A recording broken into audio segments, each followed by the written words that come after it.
Kathianne Lewis here, and it's time for your faith lift. And today's faith lift is about a lot of things. Ego, good and evil, and resistance is futile. So I'm going to try to wrap that up in 5 minutes, maybe 6, if I do well. So let's go back to good and evil. There is a tendency in the human mind to judge things as a this or a that, a good or an evil, a good or a bad. We want to separate things out. That's normal human behavior. And yes, we are spiritual beings, but we're having a human experience. We chose a human experience. And so to be human is to divide things up. This I like, this I don't. This is good, this is bad. If you're doing something I like, you're good. If you're doing something I don't like, you're bad. And it's actually been going on for a very long time because it's very, very biblical. In the Garden of Eden, this is a metaphor, by the way. In the Garden of Eden, God spoke to the humans, Adam and Eve, and said, you can do anything you want, but do not eat of this tree. Don't eat the fruit of this tree. And that is knowledge of good and evil. Now, I've heard all sorts of commentary on that.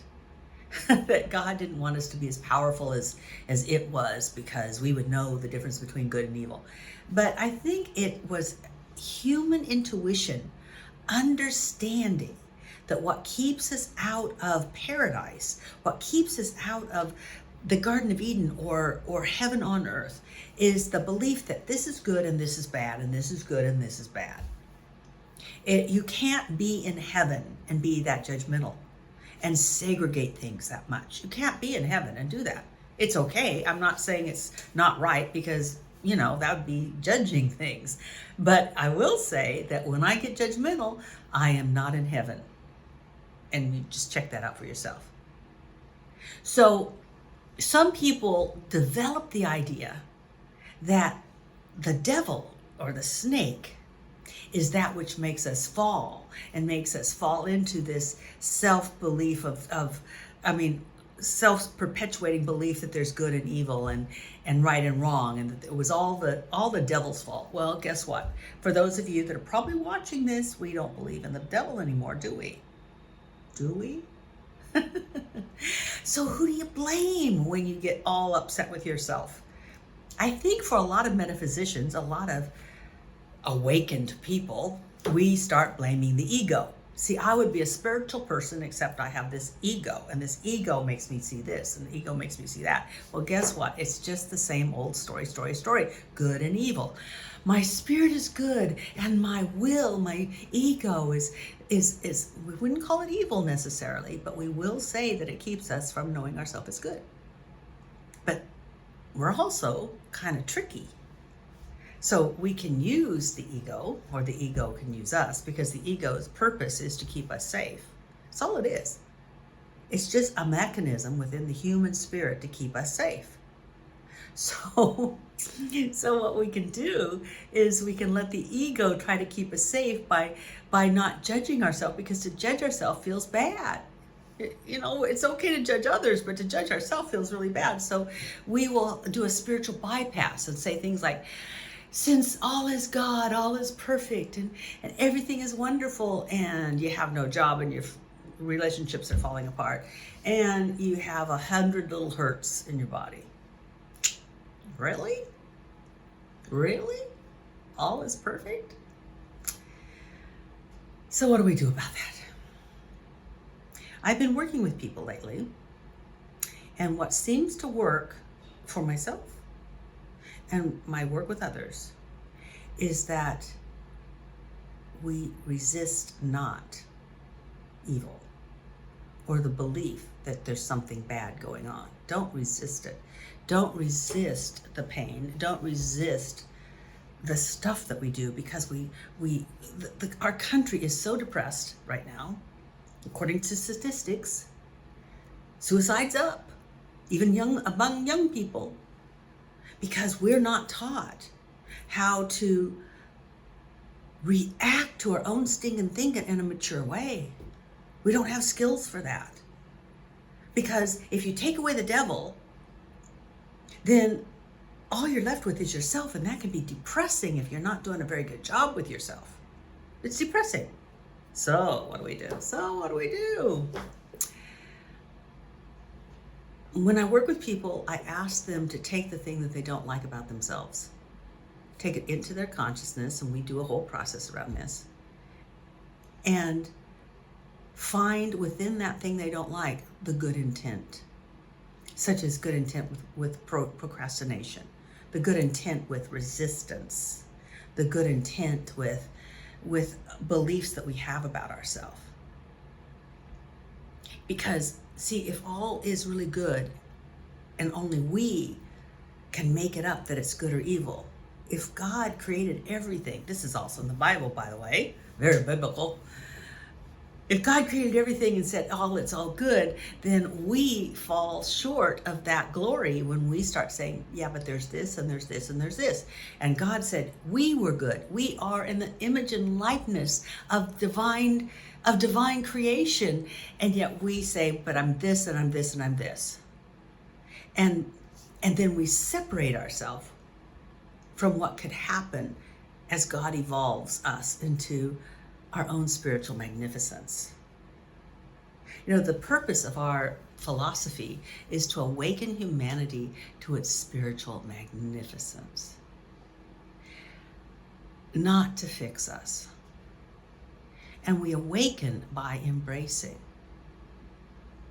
by paying attention, by having inner conversations with that part of us that procrastinates because it doesn't want to fail, by having inner conversations with that part of us that doesn't try because it's afraid that someone will criticize them. By embracing those things, we free that habitual loop. We free it, and we find more mature spiritual ways of having the same effect. We gain our confidence again. We gain our momentum again. We elevate our self-esteem and our personal sense of worthiness. So don't resist, embrace. You got a habit, don't resist it, embrace it. And say to it in a way. And if you have to make it into a metaphor, then do it that way. But interact with it in such a way that you let it know how it really wants to protect you, love you, and bless you, because it does. It does. And then make a friend of it. And it just seems to dissolve on its own. Honest. Give it a try. I mean, worked with a lot of people and it works a lot of times. But you have to try it yourself. I covered a lot of ground in less than 9 minutes. So have a really wonderful Wednesday and a wonderful rest of the week. Bye for now.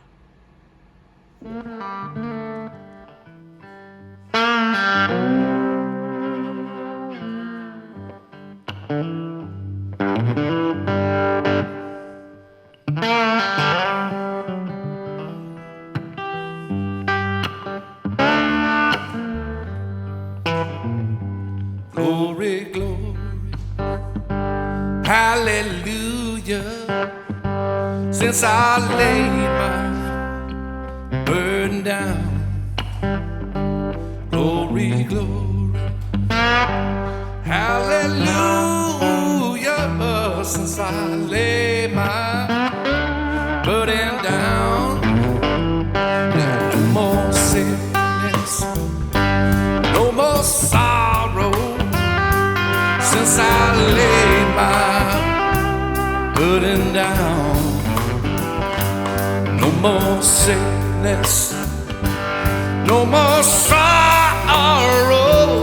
Since I laid my burden down, oh glory, glory, hallelujah.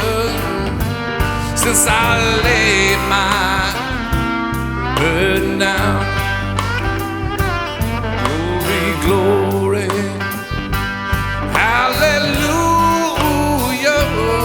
since I laid my burden down. Hey.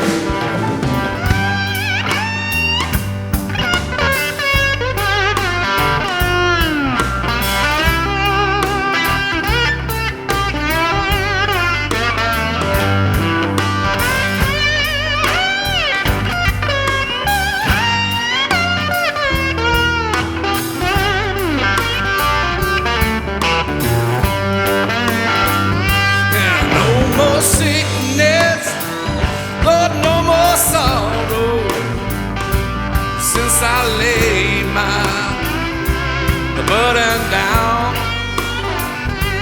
Yeah, no more sickness, no more sorrow since I laid my burden down. Oh, the glory, glory, since I laid my burden down. Oh, glory, glory, hallelujah, since I laid my glory down. Oh, now glory, glory, hallelujah, since I laid my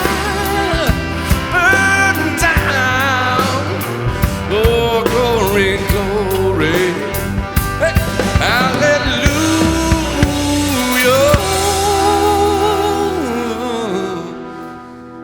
Since I live